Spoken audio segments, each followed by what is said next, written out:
Hello, ang title ng video ito ay Homosexuality. Kung ikaw ay bakla or tomboy, magsisi ka na yon bago pa huli ang lahat para gawin mo ito. Huwag mong pakainin ng iyong mga pagnanasa sa laman. Ang lahat ay humahandog sa kasalanan at kamatayan sa impyerno. Ginawa tayo ng Diyos na babae at lalaki na hindi maging pareho o magpalit ng kasarian para sa sariling nating pagnanais. Nais ng Diyos na tayo ay magpasakop at sumunod sa Kanyang kalooban sa ating buhay upang mamumuhay tayo sa buhay na Kanyang inilaan sa atin. Nagawa kong ipangaral ito dahil natukso ako at nahulog ako sa kasalanan ng homosexuality. Nagsisi ako at ipinagpatuloy ko iyon. Nanalangin ako ng husto na maligtas mula sa masamang espiritong ito sa pamagitan ng kapangyarihan ni Jesus Christ. Pinalaya na ako, magpatuloy akong manalitiling malaya at mamumuhay sa buhay na nilayon ng Amang Diyos na mamuhay. Hindi madaling palayain, ngunit posible ito kung talagang gusto mo ito. So, itong testimony ko, na-share ko ito para alam ko sa Pilipinas and ang culture natin sa, as a Filipino, accepted natin sa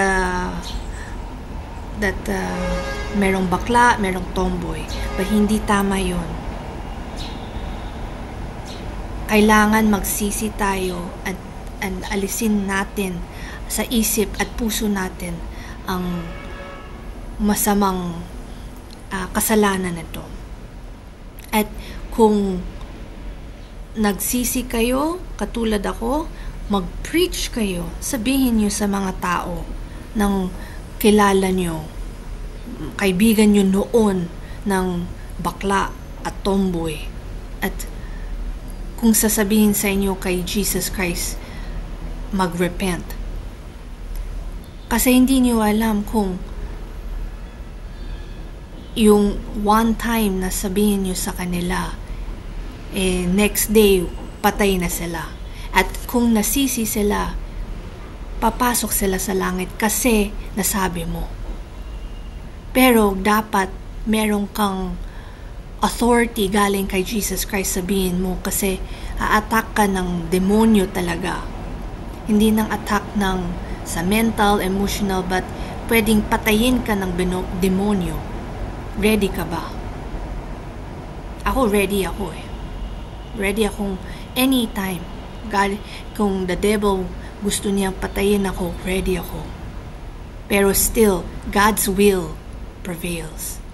Kung gusto ni Father God, mabuhay pa rin ako, no matter kung anong attack ng demonyo sa akin, hindi ako mamatay. Kasi meron pa akong mission. So, ito yung mission ko. Sabihin ko sa inyo ang katotohanan at nangyari sa akin buhay, nagsisi ako, and now I'm preaching it. Sana ma-inspire kayo magsisi sa kasalanan nitong homosexual. Hindi tama to. Pwede sa iba, parang sa culture natin, okay lang kasi masarap sa katawan or masaya. Ibang tao, they say, ay, libre ako, ganun na, masaya ako. But hindi eh. That's a lie from the devil. Hindi ka free. You're in bondage to sin. And you're leading yourself sa impyerno. turn back now to Jesus Christ habang meron ka pang oras. Now, kung ayaw mo, talagang ayaw mo, then wala kang, God cannot help you.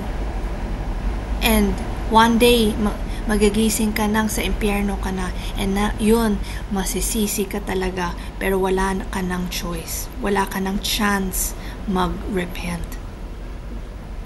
Don't go there. Ito ang end of the message. May Jesus Christ bless you.